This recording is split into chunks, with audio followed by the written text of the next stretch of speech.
네, 서울 광진구가 국회의원 이정원입니다. 박민수 사장께 질문 드리겠습니다. 이사회 사무국장과 직원들의 인사권자가 누굽니까?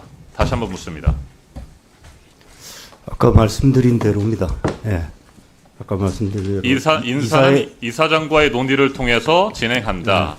그래서 임명을 하지만 인사권자는 아니다. 뭐 이런 식의 말씀인 것 같은데 이거야말로 술을 마시고 운전을 하지만 음주운전은 아니다라는 말입니다. 내가 인사권자이긴 하지만 임명을 하지만 이사장의 지위를 받는다. 이런 식의 변명을 하고 있는데 이걸 도대체 어떻게 믿을 수 있느냐라고 하는 것입니다. 방금 존경하는 이혜민 의원이 지적을 했습니다만 감사실의 인사를 본인 멋대로 했고 이와 관련해서 지금 서울중앙지방법원에서 8월 26일에 효력 정지를 결정하는 상황이 벌어졌고 그 이후에 2달이 지나도 여전히 2배, 2명씩의 감사실장과 방송감사부장, 기술감사부장이 지금 KBS 안에 있는 것입니다. 이렇게 인사 전횡을 하고 있는 사장이 본인이 임명을 한 인사권자로서 임명한 이사회의 사무국장을 비롯한 직원들이 사장의 눈치를 안 보고 관련 업무를 처리할 것인지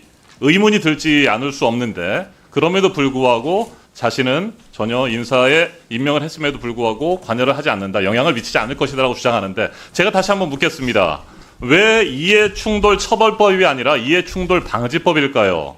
이해충돌을 하게 되면 당연히 처벌을 하는 거지만 이해충돌이 설령 일어나지 않는다고 하더라도 이해충돌의 우려가 있는 경우 그리고 직무의 공정성이 저해될 위험이 있는 경우 또 직무 수행의 공정성에 대한 국민의 신뢰 또 KBS 임직원들의 신뢰가 깨질 우려가 있을 경우 직무 수행을 회피하라고 하는 것이 이해충돌 방지법입니다. 그런데 이걸 제대로 이해를 못하는 것 같아요. 정확히 알고 질문하라고 했는데 정확히 알고 지금 KBS를 운영하고 있는지 제가 묻지 않을 수 없습니다. 또 하나 제가 이 문제를 제기했을 때 존경하는 국민의힘 의원님께서 이런 지적을 하셨습니다. 직무 해당성과 직무 관련성이 없다. 이익을 줄 수 없고 그냥 관련 절차만 진행하는데 이게 무슨 이해 충돌에 해당되느냐라고 하는 건데 이것도 역시 같은 제가 앞서 말씀드린 것처럼 이건 이해 충돌 처벌법이 아니라 이해 충돌 방지법이 있기 때문에 그런 우려가 있거나 직무 공정성에 저해될 위험이 있거나 신뢰할 수 없는 상황이 벌어지는 것을 막기 위한 것이 이해충돌 방지법입니다. 이걸 무시하셨습니다. 또 하나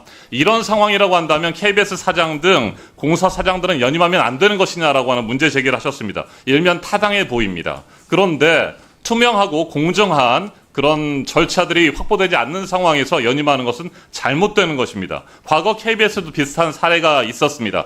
정현주 사장이 2003년 7월 1일부터 2006년 9월 26일까지 근무하고 한 2달간 중간에 비어 있다가 2006년 11월 24일부터 다시 연임을 한 이유가 뭔지 아십니까? 정현주 사장. 2006년 11월 24일 재연임할 때 2달 정도 쉬었어요. 박민수 사장 알아요? 왜 그랬는지? 제가 정윤 사장이 왜 쉬는지 모르지만 모르죠. 임명에 대해서 제가 설명드릴게요. 모르니까 제가 설명드리겠습니다. 정현주 사장도 연임할 때 이런 우려가 있었어요. 이해 충돌에 대한 우려. 그 당시에는 이해 충돌 방지법도 없을 때입니다. 이런 우려가 있으니까 정현주 사장이 내려놨어요. 사퇴하고 부사장 체제에서 준비를 해서 다시 재도전하고 연임에 성공합니다. 그래서 2달간의 공백이 있고 2006년 11월 24일에 다시 임기를 시작하는 겁니다. 양승동 사장 2018년 4월 6일, 2018년 12월 9일까지 고대영 사장 해임 이후에 보궐 임기를 채우고 나서 1년도 안 됐기 때문에 다시 연임을 도전하는데 이때는 12월 9일에 그만두고 새로운 임기를 12월 10일 곧바로 시작합니다. 이건 문제가 없어서가 아니고 그때는 이해충돌 방지법이 시행되지 않았기 때문입니다. 자, 그런데 이해충돌 방지법이 2022년부터 시행되고 있어요. 그리고 앞서 제가 설명드린 것처럼 이해충돌 처벌법이 아니라 이해충돌 방지법이기 때문에 그런 우려가 있으면 피해야 되는 겁니다. 직무를 회피해야 되는 것이고 더군다나 지금 이사회에 있는 사무국장의 경우에 조합의 부착물에 대해서 물리력을 이용해서 훼손한 혐의로 약식 기소가 됐군요. 약식 기소가 됐어요. 그래서 지금 노조에서는 규정에 따라 인사조치를 해야 된다고 주장하는데 안 하고 있는 겁니다.